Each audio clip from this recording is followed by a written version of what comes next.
ബംഗാളിന്റെ ദീദി കൂടുതൽ കരുത്താർജിച്ചിരിക്കുകയാണ്. 42 ലോക്സഭാ സീറ്റുകളിൽ 30 സീറ്റുകളിലും തൃണമൂൽ കോൺഗ്രസ് ആണ് ഇപ്പോൾ മുന്നിട്ട് നിൽക്കുന്നത്. സന്ദേശ് ഖാലി ഉൾപ്പെടെയുള്ള വിഷയങ്ങൾ ഉയർത്തി മമതയെ മറിച്ചിടാമെന്ന് കരുതിയ ബി.ജെ.പിക്ക് കാര്യമായ ഒന്നും ചെയ്യാൻ സാധിച്ചില്ല. ഇത്തവണ തകർച്ചയിൽ നിന്ന് ഉയർത്തെഴുന്നേൽക്കുമെന്ന് കരുതിയ ഇടതുപക്ഷത്തിന് നിരാശ തന്നെ ഫലം. 2019-ൽ 22 സീറ്റുകളായിരുന്നു തൃണമൂലിന് ഉണ്ടായിരുന്നത്. ബി.ജെ.പിക്ക് 18ഉം. ഇടതിനും കോൺഗ്രസിനും ഓരോ സീറ്റുകൾ വീതവും കിട്ടിയിരുന്നു. ഇത്തവണ സീറ്റുകൾ ഉയർത്താമെന്ന ആത്മവിശ്വാസത്തിലായിരുന്നു ബി.ജെ.പി.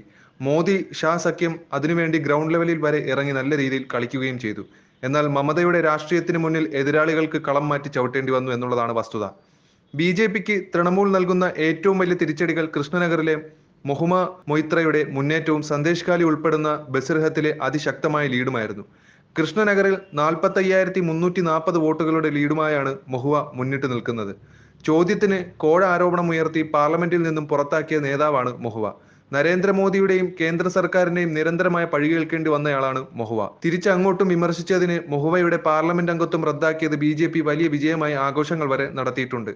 എന്നാൽ മൊഹുവയെ വീണ്ടും പാർലമെന്റിൽ എതിരിടേണ്ട സാഹചര്യമാണ് ബി.ജെ.പി സഖ്യത്തിന് വന്നിരിക്കുന്നത്. ബി.ജെ.പിയുടെ അമൃത റോയ് ആണ് ഇവിടെ പ്രധാന എതിരാളി.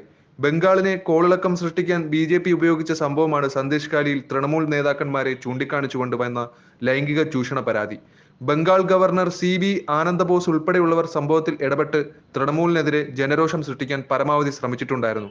എന്നാൽ തെരഞ്ഞെടുപ്പ് ഫലം വരുമ്പോൾ തൃണമൂലിന്റെ നുസ്രുൾ ഇസ്ലാം ഏറ്റവും ഒടുവിലത്തെ നിലയനുസരിച്ച് 1,93,781 വോട്ടുകളുമായാണ് ഇപ്പോൾ ഒന്നാം സ്ഥാനത്തുള്ളത്. തൃണമൂലിനെ ആനന്ദിപ്പിക്കുന്ന മറ്റൊരു നേട്ടമെന്ന് പറയുന്നത് ബഹ്റംപൂർ മണ്ഡലത്തിൽ നിന്നാണ്. കഴിഞ്ഞ ലോക്സഭയിൽ പ്രതിപക്ഷ നേതാവായിരുന്ന കോൺഗ്രസ് നേതാവ് അധീർ രഞ്ജൻ ചൗധരിയെ പിന്നിലാക്കി മുന്നിട്ട് നിൽക്കുകയാണ് തൃണമൂലിന്റെ ന്യൂ എക്സ്പെരിമെന്റും ഇന്ത്യൻ ക്രിക്കറ്റിലെ അപകടകാരിയായ ബാറ്റ്സ്മാനുമായിരുന്ന യൂസഫ് പത്താൻ. 23,148 വോട്ടുകൾക്കാണ് പത്താൻ മുന്നിട്ട് നിൽക്കുന്നത്.